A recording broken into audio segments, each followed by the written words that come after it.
शुरुआत कर रहे हैं हम लोग halo alkane and hello Erin chapter के लेक्चर नंबर 8 का, जिसमें आज हम लोग हेलो एल्केन के जो बचे हुए रासायनिक गुण हैं उसके बारे में बात करेंगे। सबसे पहले हम लोग पढ़ेंगे कोरे हाउस संश्लेषण किसे कहते हैं, उसके बाद हम लोग को पढ़ना है, ध्यान देना, उसके बाद हम लोग को पढ़ना है किसके बारे में, अपचयन अभिक्रिया के बारे में। ठीक है, हेलो एल्केन का अपचयन किस तरीके से किया जाता है और कौन कौन से अपचायक का यूज किया जाता है। उसके बाद हम लोग पढ़ेंगे विलोपन अभिक्रिया। क्या पढ़ेंगे? विलोपन अभिक्रिया। विलोपन अभिक्रिया के अंतर्गत ही सेट जेफ का नियम दिया जाता है। किसका नियम? सेट जेफ का नियम। क्लियर है ना?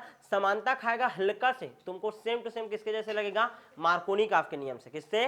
मार्कोनिकॉफ के नियम से। लेकिन मार्कोनिकॉफ नियम टोटल अलग है, वो निर्माण विधि वाला है और ये अभिक्रिया वाला है, रासायनिक अभिक्रिया वाला है। तो समझ आ जाएगा, मैं दोनों में अंतर करके बता दूंगा। क्लियर है? और सबसे लास्ट में हम लोग पढ़ लेंगे हेलो एल्केन के उपयोग। फिर हमारे चैप्टर का दूसरा जो पार्ट रहेगा हेलो एरिन, उसको नेक्स्ट क्लास से शुरू करेंगे। क्लियर है? तो सबसे पहले हम लोग बात करते हैं किसके बारे में, कोरे हाउस संश्लेषण क्या होता है। चलो लिखो, हेडिंग डालो, कोरे हाउस संश्लेषण। कोरे हाउस संश्लेषण विधि क्या है? कोरे हाउस संश्लेषण विधि में क्या होता है, ध्यान समझना, असम्मित एल्केन का निर्माण किया जाता है। किसका? असम्मित एल्केन का। लिख लेना, असम्मित एल्केन का, असम्मित एल्केन का निर्माण करते हैं। किसका निर्माण करते हैं? असम्मित एल्केन का। समझने का कोशिश करो, ध्यान दो इधर। ठीक है, हम लोग क्या करते हैं, ध्यान समझना, एक RX से लेते हैं और एक और RX से लेते हैं, लेकिन इसका R अलग रहता है, तो इसको क्या लिख देता हूँ? R dash. क्या लिख दिया? R dash. फिर ये R और ये R डैश आपस में मिल जाएंगे और क्या अलग हो जाएगा आपका? X2। क्या अलग हो जाएगा? X2। अब समझने का कोशिश करो। ठीक है, R लिया हूँ मैं यहाँ पर CH3X, यहाँ तक क्लियर है? यानी कि X की जगह क्या ले लेता हूँ? चलो Cl ले लेता हूँ, CH3Cl ले लिया।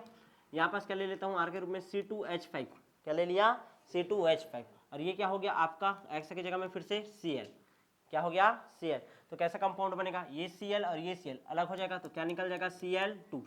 क्या निकल जाएगा? Cl2। अब इसको जोड़ो, 2 और 1 3, C3 हो गया। और उसके बाद 5 और 3 8, C3H8। क्या हो गया? C3H, 3 दूनी 6 धन 2 8, एल्केन ही है। लेकिन ध्यान समझना, असम्मित एल्केन बोल रहा हूँ, मतलब एक CH3 फिर CH2 फिर CH3, ऐसा टाइप का ही है। क्लियर है कि नहीं? सम्मित एल्केन कैसे रहता है? 1 कार्बन 2 कार्बन 3 कार्बन और 1 4, तो सिंगल बॉन्ड के इस साइड में सेम टू सेम, इस साइड में भी सेम टू सेम। जैसे सम्मित और असम्मित एल्केन पढ़े थे ना, वैसे सम्मित और असम्मित एल्केन भी तो हो सकते हैं। विषम संख्या वाले क्या बोलते हैं? असम्मित एल्केन। क्या बोलते हैं? असम्मित एल्केन। समझ आया कि नहीं?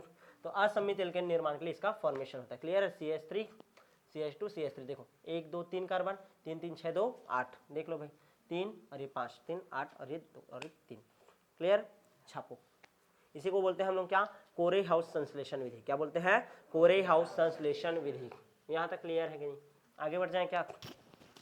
ठीक है, पहला अभिक्रिया हो गया रासायनिक गुण में। क्लियर है? दूसरा हम लोग कौन सा विधि देखते हैं? अपचयन। क्या देखेंगे? अपचयन।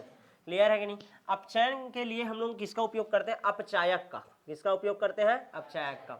क्लियर है? जैसे मैं RX है, ध्यान समझना, RX है, इसका मैं क्या करूंगा? अपचयन कराऊंगा। क्या कराऊंगा? अपचयन। तो अपचायक के रूप में यदि मैं जिंक और HCl का मिश्रण लूंगा, तो ध्यान समझना, जिंक और HCl का मिश्रण लूंगा तो ये HCl क्या देगा? अपना हाइड्रोजन देगा। क्या दे देगा? हाइड्रोजन। और ये हाइड्रोजन, ये दे लिखा हूं मैं, यही हाइड्रोजन है ना, इसका विलयन लूंगा तो हाइड्रोजन दाता कौन है? ये। हाइड्रोजन का जुड़ाना क्या कहलाता है? अपचयन। क्या कहलाता है? अपचयन। तो अपचायक कौन है? ये है। जो तुम लोग ध्यान समझना, जिस उत्प्रेरक का उपयोग कर रहे हो वो अपचायक के रूप में काम करता है। अपचायक क्या देता है? हाइड्रोजन देता है। क्या देता है? हाइड्रोजन। अब 2 ठोक हाइड्रोजन है, एक हाइड्रोजन जाकर के इसके साथ जुड़ेगा, क्या बनेगा? RH। क्या बना देगा? RH। और एक हाइड्रोजन जो बचा है इस X को लेकर के भग जाएगा, HX। क्लियर है कि नहीं? समझ आया? अब ये जो अपचायक है ये बहुत प्रकार के हो सकते हैं। क्लियर है नहीं? ये जो अपचायक है ये बहुत प्रकार के हो सकते हैं। कौन कौन सा हो सकता है? पहला अपचायक H2 ही है। दूसरा अपचायक आपका जिंक और H2SO4 का मिश्रण है। जिंक और H2SO4 का मिश्रण है। तीसरा अपचायक लिख सकते हो Zn है और उसके साथ क्या है? HCl है। ठीक है ना? Na है। चौथा लिख सकते हो सोडियम है, किसके विलयन में? एथिल एल्कोहल के विलयन में Na है, ये भी अपचायक के रूप में काम कर सकता है। और कौन अपचायक के रूप में आपका काम कर सकता है? Sn है, स्टेनस HCl के विलयन में। इतना सारा 5 ठोक लिखा हूँ, कोई भी 1 ठोक यहाँ पर छाप देना। क्लियर है कि नहीं? कोई भी अपचायक को छाप देना, हाइड्रोजन जोड़ देना, क्या मिलता है? एल्केन। क्या मिला? एल्केन। एग्जाम्पल दे, CH3Cl है, CH3Cl है, कौन जुड़ा? हाइड्रोजन। हाइड्रोजन जुड़ेगा, जिंक और HCl है, ठीक है, अपचयन अभिक्रिया होगा, यहाँ पास एक हाइड्रोजन जाकर के जुड़ा CH3H, और यहाँ पास का एक H और यहाँ पास का एक Cl, HCl निकल गया। क्लियर है? तो ये क्या बना, CH4 एल्केन है, मीथेन।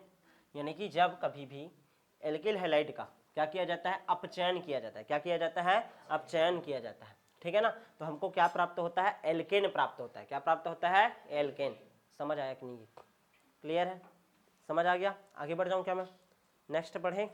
नेक्स्ट अभिक्रिया, पहला अभिक्रिया क्लोरोहाइड्र संश्लेषण, दूसरा हो गया क्या, अपचयन अभिक्रिया। क्या हो गया, अपचयन अभिक्रिया। अपचयन कराओगे तो एल्केन प्राप्त होगा। क्या प्राप्त होगा, एल्केन। क्लियर है? और इन सब अपचयक का उपयोग हम लोग कर सकते हैं। ये 5 ठोक लिखा हूँ, ठीक है ना। वैसे ऑक्सीकारक भी होता है, प्रमुख ऑक्सीकारक का नाम बताओ करके कभी भी पूछेगा, क्या होगा, KMnO4 K2Cr2O7। बताया था ना मैं, KMnO4 और K2Cr2O7 ये ऑक्सीजन देता है, और ये सभी क्या देते हैं, हाइड्रोजन देते हैं। क्लियर है? अभी पढ़ेंगे कुछ दिन बाद, ठीक है। एल्कोहल, फिनॉल और ईथर में ज़्यादा चलेगा वो कॉन्सेप्ट। क्लियर है? यहाँ अब चाय वाला चल रहा है। अब नेक्स्ट तीसरा प्रकार का रिएक्शन पढ़ते हैं, विलोपन अभिक्रिया। क्या पढ़ेंगे, विलोपन अभिक्रिया। चलो हेडिंग डालो, विलोपन अभिक्रिया। ठीक है, क्या पढ़ते हैं, विलोपन अभिक्रिया। आरएक्स में क्या पढ़ेंगे हम लोग, विलोपन अभिक्रिया। क्या पढ़ रहे हैं, विलोपन अभिक्रिया। अब ध्यान से समझना, देखो विलोपन यानी कि कोई भी एक अणु का क्या होना, गायब हो जाना। क्या हो जाना, गायब होना। क्लियर है नहीं, क्या हो जाना, गायब हो जाना। ठीक है, 2 समूह निकलता है। क्या निकलता है, 2 समूह। जैसे कि समझने का कोशिश करो, ठीक है। सममित बनाया कि असममित बनाते हैं, असममित बनाता हूँ। देखो ऐसा समझो, CH3, ध्यान देना ना, CH3 CH2 CH3, ये CH2 कर देता हूँ, और ये Br है। ध्यान से समझना ना, इसमें 3 प्रकार का विलोपन अभिक्रिया मैं बताने का कोशिश कर रहा हूँ। 3 प्रकार का होना चाहिए कोई भी। देखो विलोपन अभिक्रिया मिलने कितने प्रकार का होता है, 3 प्रकार का होता है। कितने प्रकार का होता है, 3 प्रकार का। एक होता है विहाइड्रोजनीकरण। विहाइड्रोजनीकरण मतलब कोई कंपाउंड रहेगा ना, उसमें से क्या गायब होता है, हाइड्रोजन गायब होता है। क्या होता है, हाइड्रोजन गायब। क्लियर है ना? विहाइड्रोजनीकरण कौन गायब होगा, हाइड्रोजन। किसकी उपस्थिति में होता है, कॉपर की उपस्थिति। किसकी उपस्थिति में होता है, कॉपर की उपस्थिति। दूसरा एक विलोपन अभिक्रिया होता है विहाइड्रोहैलोजनीकरण। विहाइड्रोहैलोजनीकरण। क्लियर है? विहाइड्रो, हाइड्रो मतलब हाइड्रोजन, हैलोजन। क्लियर है? HX गायब होगा, HCl गायब निकल हो गया, HBr निकल गया, ऐसा वाला कहानी। क्लियर है कि नहीं? ठीक है, तो इसके लिए कौन सा उत्प्रेरक काम करता है, KOH। कौन काम करता है, KOH। यहाँ पास से क्या निकलेगा, HX निकलता है। क्या निकलता है, HX। यहाँ तक क्लियर है? और एक होता है निर्जलीकरण, तुम लोगों को पता है निर्जलीकरण। इसमें कौन निकल जाता है, पानी। कौन निकल जाता है, पानी। और किसका उपयोग करते थे, H2SO4 का। याद आया? निर्जलीकारक के रूप में H2SO4 काम करता है, सुखा देता था। संपर्क विधि याद आया? ठीक है, समझ आया कि नहीं? तो विलोपन अभिक्रिया कितने प्रकार का होता है, 3 प्रकार का। हमारे कोर्स में इस चैप्टर में कौन सा है, विहाइड्रोहैलोजनीकरण। क्या है, विहाइड्रोहैलोजनीकरण। किसका उपयोग करेंगे हम लोग, KOH का। किसका उपयोग करेंगे, KOH का। और क्या निकलेगा वहां से, HX। क्या निकलेगा, HX। यहाँ तक क्लियर है कि नहीं? अब ध्यान से समझना, इसका यदि मैं KOH की उपस्थिति में अभिक्रिया करा रहा हूँ, क्या करा रहा हूँ, अभिक्रिया करा रहा हूँ, तो एक तो ब्रोमीन निकलेगा, और एक कहीं पास से भी क्या निकलेगा, हाइड्रोजन निकलेगा। क्या निकलेगा, हाइड्रोजन। क्लियर है कि नहीं? जैसे कि ये ब्रोमीन यहाँ पास जुड़ा है, तो ब्रोमीन जैसे यहाँ पास जुड़ा है तो CH3 CH2, ध्यान समझना CH2। ठीक है, अब ये देखो CH3 CH2 है, ध्यान देना ना। फिर ये क्या है, यहाँ पास CH2, और ये क्या है, Br है। अब देखो ये Br निकला, जहाँ पास जुड़ा रहता है वहाँ पास का हाइड्रोजन कभी भी नहीं निकलता। जहाँ पास जुड़ा रहता है ना कोई भी हाइड्रोजन, उसको बोलते हैं अल्फा कार्बन। क्या बोलते हैं, अल्फा कार्बन। और उसके अगल बगल को क्या बोलते हैं, बीटा कार्बन। क्या बोलते हैं, बीटा कार्बन। तो ये अल्फा कार्बन है जिससे जुड़ा रहता है हाइड्रोजन, उससे कभी भी हाइड्रोजन निकलता है क्या, नहीं। दूसरा वाला होता है कि आपका बीटा कार्बन। क्या होता है, बीटा कार्बन। कभी भी बीटा कार्बन से निकलेगा। किससे निकलेगा, बीटा कार्बन से। समझने का कोशिश करो, तो इस बीटा कार्बन से निकाल दो हाइड्रोजन को, तो ये निकला। ध्यान से समझना, तो यहाँ पास क्या हो जाएगा, CH2 है, तो ये क्या हो जाएगा, CH हो जाएगा। क्या हो जाएगा, CH। और यहाँ पास ये CH2 ही है, ध्यान से समझना। अब क्या क्या निकल गया, यहाँ पास का Br निकल गया, और यहाँ पास का H निकल गया। यहाँ तक क्लियर है? अब यहाँ पास हम लोग क्या देखेंगे, ध्यान समझना। अब यहाँ पास संयोजकता देखेंगे, कार्बन का संयोजकता कितना है। इस कार्बन का तो 4 है, इस कार्बन का देखो बेचारे का 3 है, और इस वाले का कितना है, 3 है। तो हम लोग यहाँ पास क्या करेंगे, डबल बॉन्ड। क्या कर दिए, डबल बॉन्ड। समझ आया कि नहीं?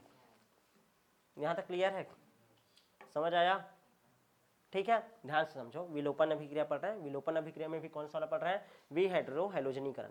विहाइड्रोहैलोजनीकरण में क्या होता है, जब किसी एल्किल क्लोराइड के ऊपर KOH का अभिक्रिया होता है तो उससे HX निकाल देता है। क्या निकाल देता है? HX। तो X तो यहाँ पास से निकालेगा, जहां पास जुड़े रहते हैं जिस कार्बन पर, उसको बोलते हैं अल्फा कार्बन। क्या बोलते हैं? Alpha carbon. और उसके अगल बगल को क्या बोलते हैं? Beta carbon. क्या बोलते हैं? तो बीटा कार्बन से क्या निकालता है? हाइड्रोजन। और यहाँ पास से क्या निकालता है? हाइड्रोजन। तो ये CH3 CH2।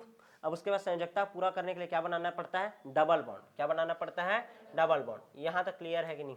ठीक है, यानी कि हमको याद रखना है कि जब, ठीक है, जब RX का अभिक्रिया होता है किसके साथ? KOH के साथ, तो क्या बनता है? एल्किन बनता है। क्या बनता है? एल्किन। क्या बनता है? एल्किन। इतना तो दिमाग में छापना है। अब इसी में आगे बढ़ता है। ये तो एकदम आम जिंदगी है, ठीक है ना, एकदम सरल वाला है ना। थोड़ा सा अच्छा टाइप का उदाहरण देखते हैं, क्लियर है? उससे और अच्छे से समझ आएगा। क्लियर है? यहाँ पास एकदम आसानी से समझ गए, ये अल्फा कार्बन, ठीक है ना, ये लास्ट टर्म जुड़ा है तो जी प्राथमिक के साथ। मान लो द्वितीयक रहेगा और तृतीयक रहेगा, तब कैसे होगा? समझ आ रहा है कि नहीं? जब द्वितीयक रहेगा या तृतीयक रहेगा तब कैसे होगा? ये तो प्राथमिक कार्बन का किसके साथ क्रिया दिखा दिया मैं? KOH के साथ। किसके साथ? KOH के साथ। क्लियर है? द्वितीयक एल्किल हैलाइड बनाऊं, द्वितीयक शुरू करें। प्राथमिक समझ आएगा नहीं? अरे ये कार्बन एक ठकले जुड़े हैं नहीं, ओकर साथ जुड़े थे, प्राथमिक कार्बन के साथ जुड़े हैं ना। प्राथमिक कार्बन के साथ जो हेलोजन जुड़ा रहता है, प्राथमिक हेलोजन। समझ आया कि नहीं? प्राथमिक हेलोजन, प्राथमिक एल्किल हैलाइड। क्या होता है? प्राथमिक एल्किल हैलाइड। ये समझ आ गई। अब दूसरा देखो, दूसरा टाइप का रिएक्शन देखो। CH3 CH2 CH3। चलो ये CH2 CH3, ध्यान दो ना, ध्यान दो, ठीक है। 3 2, यहाँ पास क्या कर देता हूँ मैं? यहाँ CH कर देता हूँ, CH, और यहाँ पास काला जोड़ दें, ब्रोमीन जोड़ दें। समझ आई? चलो बताओ, नामकरण करो। चलो चलो, क्या नाम है जी? 2 ब्रोमो ब्यूटेन। ठीक है, क्या नाम हो जाएगा? 2 ब्रोमो ब्यूटेन। क्या हो जाएगा नाम इसका? 2 ब्रोमो ब्यूटेन। क्लियर है? या फिर इसको और क्या नाम ले सकते हैं? Butyl bromide, secondary butyl bromide, secondary butyl bromide. किसी को कोई दिक्कत है इसमें? किसी का है क्या? नहीं। उदाहरण तो क्लियर है ना। इसका रिएक्शन में पहला वाला प्राथमिक था ना, ये कैसा वाला हो गया? द्वितीयक। उस वाले में लास्ट टाइम जुड़ा था ये ब्रोमीन, इधर आप बीच में आकर के जुड़ गया। ठीक है, ये कार्बन कितने से जुड़ा हुआ है? 2 से। तो 2 कार्बन से जुड़ा होता है उसको द्वितीयक कार्बन बोलते हैं। द्वितीयक कार्बन से कोई कंपाउंड आकर के जुड़ता है तो उसको क्या बोलेंगे? द्वितीयक एल्किल हैलाइड। क्या बोल दिए? द्वितीयक एल्किल हैलाइड। तो द्वितीयक है, ब्यूटिल है, समझ आ रहा, और ब्रोमाइड है, तो द्वितीयक ब्यूटिल ब्रोमाइड। ऐसे समझिए। इसका रिएक्शन करा रहा हूं मैं किसके साथ? KOH के साथ। किसके साथ? KOH के साथ। KOH के साथ रिएक्शन होता है तो क्या निकलता है बोला हूं मैं? HX। क्या निकलता है? HX। मतलब एक हाइड्रोजन निकलेगा और एक हेलोजन निकलेगा। हेलोजन तो ये निकलेगा, समझ आ गया। अब ये हमेशा याद रखना कि ये जो कार्बन रहता है जिसके साथ हेलोजन जुड़ा रहता है उसको बोलते हैं अल्फा कार्बन। इस कार्बन को क्या बोलते हैं? Alpha carbon. तो और अगल बगल वाले को बोलते हैं बीटा। इस पे को भी क्या बोलेंगे? बीटा। ये बीटा है तो ये बीटा डेस। ये इधर और रहता तो गामा, तो ये गामा डेस। समझ आया कि नहीं? जिसके साथ जुड़े रहते हैं उसको बोलते हैं, ध्यान दे, अल्फा। और अगल बगल वाले को क्या बोलते हैं? बीटा। एक बीटा तो एक बीटा डेस। यहाँ तक क्लियर है? अब क्या कहानी होता है, ध्यान से समझने का कोशिश करो। या तो हाइड्रोजन, ध्यान देना ना, या तो हाइड्रोजन इधर से निकलेगा या तो हाइड्रोजन इधर से निकलेगा। इससे निकलेगा क्या? नहीं। समझ आ रहा है कि नहीं? या तो हाइड्रोजन इधर से निकलेगा या तो हाइड्रोजन इधर से निकलेगा। तो इसी को समझाने के लिए हमारे कौन से चच्चा है? सैटजेफ। कौन है? सैटजेफ। और उन्होंने क्या नियम दिया, ध्यान से समझो। जब किसी एल्किल हैलाइड का KOH के साथ, ठीक है ना, या एल्कोहलिक KOH का, C2H5OH है इस KOH के मिश्रण में, जब एल्कोहलिक KOH का किसके साथ रिएक्शन किया जाता है? आपका द्वितीयक या तृतीयक एल्किल हैलाइड के साथ, तो ठीक है ना, तो हाइड्रोजन उस कार्बन परमाणु से निकलता है जिसमें हाइड्रोजन की संख्या क्या हो? कम हो। क्या हो? कम हो। सेम टू सेम मार्कोनी का, वो भी किससे बात करता था? जिसमें हाइड्रोजन की संख्या कम हो, वहां पास जुड़ता था, यहाँ पास वो हाइड्रोजन निकलता है। क्लियर है? याद आया कि नहीं आ रहा है? 1 2 ऐसा 3, फिर ये डबल बॉन्ड, यहाँ पास हाइड्रोजन, यहाँ पास CH3, तो HBr का योग कराते थे, तो ये जो ब्रोमीन माइनस रहता था ये कहाँ पास जुड़ेगा? यहाँ पास जुड़ेगा, क्योंकि इस पास हाइड्रोजन की संख्या क्या रहता था? कम। ये किसका नियम था? मार्कोनी का। किसका नियम था? मार्कोनी का। सेट-जेफ का नियम भी वैसे ही है, लेकिन यहाँ पास हाइड्रोजन निकालने को है। हाइड्रोजन उस कार्बन परमाणु से निकलता है। अब हाइड्रोजन ये कार्बन ये कार्बन ये कार्बन हम पहले से बता चुके हैं, बीटा कार्बन से निकलता है, यानी अगल और बगल। अब दोनों में किससे निकलेगा? इससे निकलेगा, इससे निकलेगा, जिसमें हाइड्रोजन की संख्या क्या हो? कम हो। इसमें कम है, इसमें कम है, तो यहाँ से निकलेगा जी। तो चलो कंपाउंड कैसे बन जाएगा? CH3CH, CH3CH, single bond same to same बनाओ। CH2 है ना, क्या हो जाएगा? CH, एक हाइड्रोजन निकला, यानी कि यहाँ पास से क्या निकला होगा? HBr। क्या निकला? HBr। और हाइड्रोजन यहाँ पास का और ये ब्रोमीन यहाँ पास का, CH3CH, CH और ये CH3। यहाँ तक क्लियर है? अब यहाँ पास से यदि निकला है तो यहाँ पास क्या बनेगा? Double bond. क्या बनेगा? Double bond. तो यहाँ पास बना दो डबल बॉन्ड। आया समझ में? चलो नामकरण करो अब इसका। 1 2 3 4, ठीक है ना। ब्यूट 2 दूसरा नंबर में, इन ब्यूट 2 इन, ये बनता है। क्लियर है? अच्छा, एक चांसेस ये है, दूसरा चांसेस और क्या हो सकता था? चलो बताओ, दूसरा चांसेस क्या हो सकता था? इधर से निकल सकता था, तो ये क्या होता? CH2 single bond, CH single bond, CH2 CH3, और इसको संतुलित करने के लिए डबल बॉन्ड यहाँ बनाता, तो ये क्या बनता? ब्यूट 1 इन। क्या बनता? ब्यूट 1 इन। लेकिन हमारा सेट-जेफ का नियम क्या बोलता है? ये वाला कंपाउंड बनेगा। क्लियर ना? तो ये वाला कंपाउंड बनेगा 80%, और ये बनेगा कितना परसेंट? 20%। कितना परसेंट? 20%। समझ आया कि नहीं? ऐसा थोड़ी है भाई कि इधर से बस हाइड्रोजन निकले, इधर से भी तो निकल सकता है। सेट-जेफ का नियम इधर से निकल के अनुसार, तो इस कारण वो 80% बनता है, ये श्योर है। लेकिन 20% निकलेगा किधर? इधर से, इस कारण ब्यूट 1 इन बनता है। क्लियर है कि नहीं?